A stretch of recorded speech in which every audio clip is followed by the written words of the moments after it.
Bonjour à tous, c'est Mélo sans Mélie et on se retrouve pour mon ouverture de jar à coup de cœur annuel. Pour cette année 2024, en ressenti, j'ai fait d'excellentes lectures, vraiment. Donc on va constater si mon ressenti en fin d'année correspond bien à tout ce qui s'est passé. C'est parti, ouvrons. Alors nous commençons avec le mois de décembre et bah voilà, c'est mon dernier coup de cœur de l'année et c'est un très grand coup de cœur, vraiment une très bonne lecture que je recommande à tout le monde parce qu'elle fait passer un bon moment, elle fait passer par toutes les émotions, donc elle fera certainement pleurer aussi. Il s'agit de La brillante destinée d'Elisabeth Zott. Je vous le montre mais de toute façon vous ne pourrez pas le lire.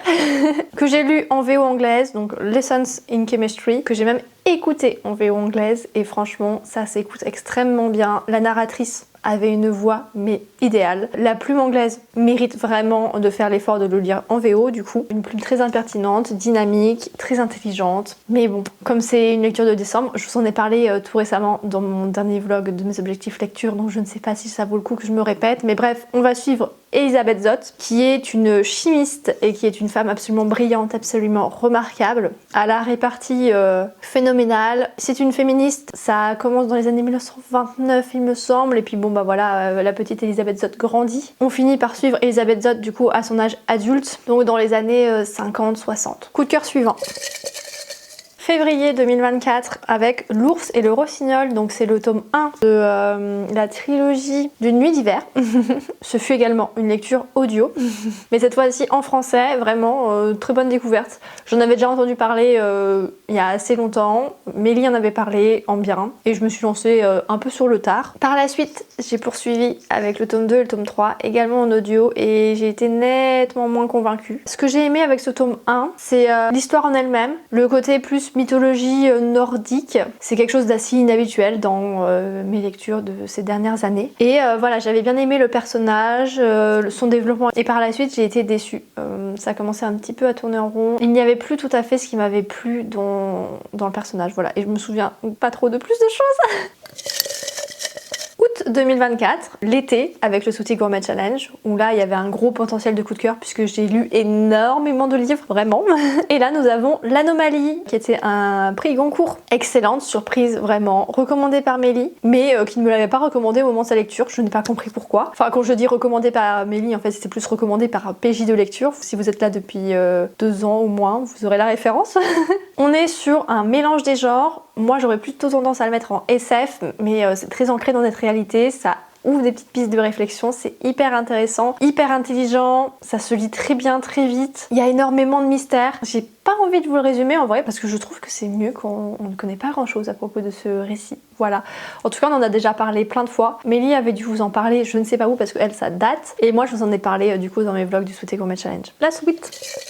Janvier 2024 avec la trilogie baryonique de Pierre Rofast, donc du coup le tome 2, le système de la tortue. J'avais bien aimé le tome 1 mais c'était pas suffisant pour en faire un coup de cœur, c'était une très très bonne lecture. Et le tome 3, je ne sais plus, j'ai dû me dire que j'avais mis le tome 2 dans les coups de cœur, donc je n'allais pas remettre le tome 3. Pierre Rofast, c'est un auteur que j'aime énormément, pour l'instant tout ce que j'ai lu de lui, j'ai trouvé ça génial. Il arrive à se renouveler énormément dans ses techniques de narration, il joue avec les histoires, avec la narration, un petit peu comme l'Anomalie au final, enfin ou l'Anomalie un petit peu comme lui, je ne sais pas. Et cette fois il s'est attaqué à de la science-fiction. Voilà, je trouve ça très intéressant, très bien fait, il explique extrêmement bien ses concepts, c'est un très bon pédagogue, c'est de la SF qui est accessible à tous je pense, donc n'hésitez pas trop longtemps. Ensuite, en septembre 2024, je me suis enfin lancée dans la lecture des Anne Shirley.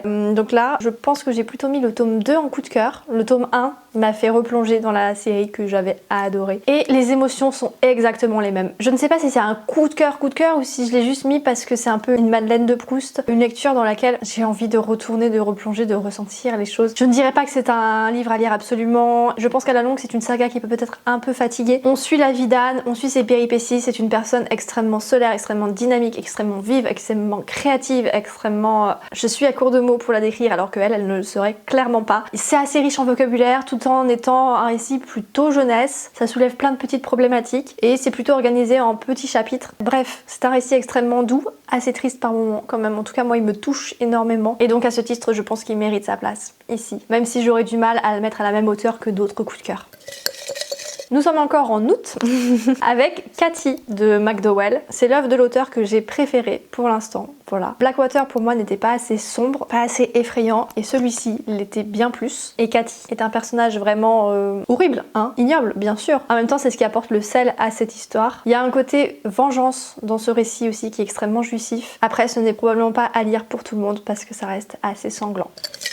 On passe à avril avec Magnus of the Library, tome 2. C'est un manga que je recommande vraiment. Pour les enfants, ça c'est sûr et certain. Pour les adultes, il y a aussi matière à découvrir. Et le tome 2 m'a particulièrement parlé par rapport aux thématiques qu'il a abordées. Il a apporté tout plein de thématiques avec beaucoup de pédagogie, en tout cas pour les enfants, je pense. C'est un manga qui parle de livres, qui parle de l'amour des livres, de la restauration des livres, avec un côté magique et des dessins très travaillés, je trouve, avec beaucoup de détails, un petit peu comme Bright Stories. Voilà. C'est très mignon, ça se lit bien, ça fait passer un bon moment. Et pour ce qui est des thématiques qui m'ont fait le mettre en coup de cœur, il me semble que c'était sur la différence, sur l'acceptation des différentes cultures, etc.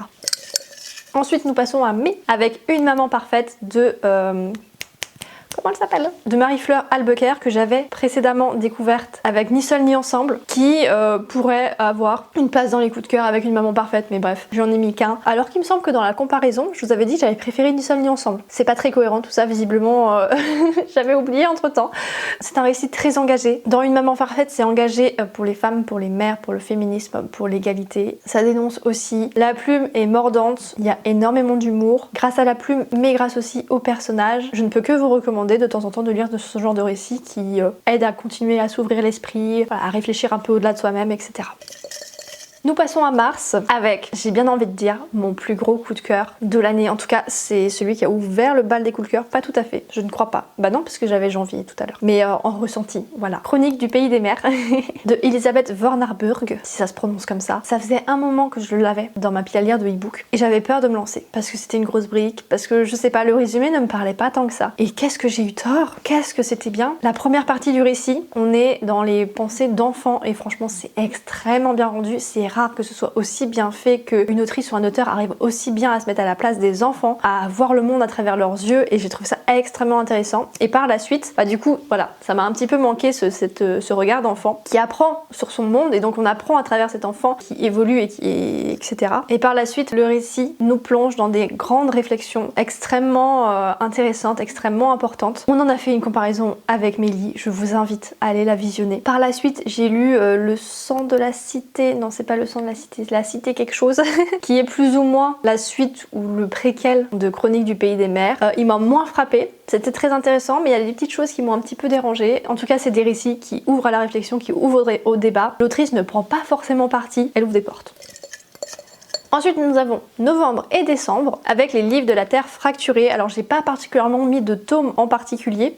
Je pense plutôt que le coup de cœur concerne le tome 2 ou le tome 3, là où je me suis réellement rendu compte du génie de l'autrice. Le tome 1, c'était surtout une succession de mystères. Et le tome 2, j'ai commencé à voir à quel point elle a été douée pour que le lecteur puisse transposer sa situation ou des situations à certaines phrases qu'elle écrivait à propos de ce que vivaient ses personnages. Et je trouvais ça extrêmement fort, ça aborde énormément de sujets importants. C'est de la SF engagée, une excellente découverte de cette année, dont j'ai lu les 3 tomes quasiment à la suite. D'ailleurs, je recommande de les lire avec assez peu de distance parce qu'il faut vraiment se souvenir de tout. Il n'y en a plus que 2.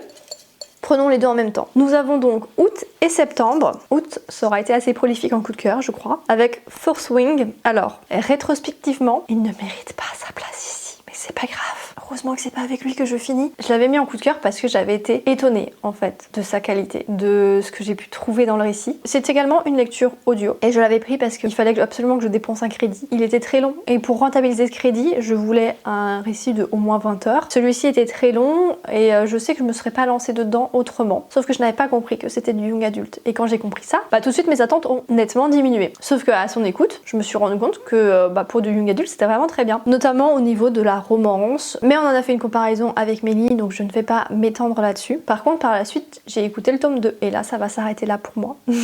C'est devenu ridicule, le scénario et tout, ça ne vaut pas la peine. Une bonne surprise, mais je n'irai pas au-delà dans cette saga, surtout qu'elle m'a l'air assez longue. Et enfin, on va finir avec une BD, donc en septembre, Le Jardin. Dessin magnifique, histoire chaleureuse, réconfortante. Il y a de la différence dans les personnages et la différence est acceptée. Ah, les relations entre les personnages sont magnifiques. Il n'y a pas particulièrement d'histoire, il n'y a pas particulièrement d'éléments perturbateur. On évolue dans la vie des personnages, dans un cabaret, et c'est vraiment très chouette. D'ailleurs, l'illustratrice en a sorti récemment un nouveau, donc Minuit passé, que j'ai très hâte de découvrir. Voilà, c'est tout pour ma jarre à coup de cœur. Il y en a eu 12 cette année. Pour une partie, c'est des très gros coups de cœur. Il y en a quelques-uns qui ne resteront peut-être pas très longtemps.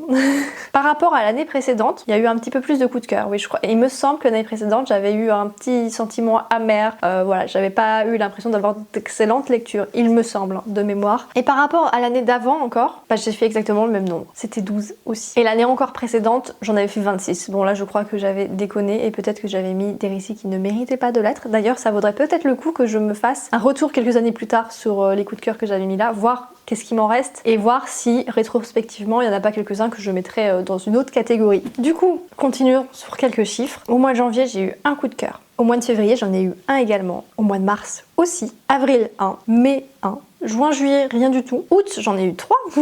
Septembre 2. Octobre, visiblement pas du tout. Novembre 1 et décembre 1. Mais il n'y a pas que les coups de cœur qui ont marqué mon année. Il y a aussi eu de très très bonnes lectures. Et donc du coup, je vais parcourir rapidement les lectures que j'ai classées en catégorie or sur Booknode. Je vais aller dans l'ordre décroissant, donc en commençant par décembre, avec la BD d'Or et d'Oreiller, qui illustre magnifiquement le récit, même si je recommanderais quand même de lire le livre avant, parce qu'il peut manquer des clés à la compréhension. Août, malgré 3 coups de cœur, il y a aussi eu des très bonne lecture, avec L'Aube, le tome 1 de la saga Xenogenesis de Octavia Butler. Quelque chose de très atypique qui invite aussi à la réflexion, mais une réflexion qu'on a rarement en fait. De la SF encore. Entre temps, j'ai lu le tome 2 et le tome 3 qui m'ont un peu moins convaincue. Mais je suis très contente d'avoir découvert cette autrice. Il y a également eu Jour de sang de Sue Renford. J'avais déjà lu Jusque dans la Terre. Une petite lecture qui fait du bien de temps en temps. Extrêmement atypique, extrêmement charnelle, sanglante, dérangeante un petit peu. Il y a eu également un McDowell avec Les Aiguilles d'Or que j'ai vraiment beaucoup aimé, mais Cathy reste mon préféré. En juillet, il y en a un qui est vraiment à la limite entre du coup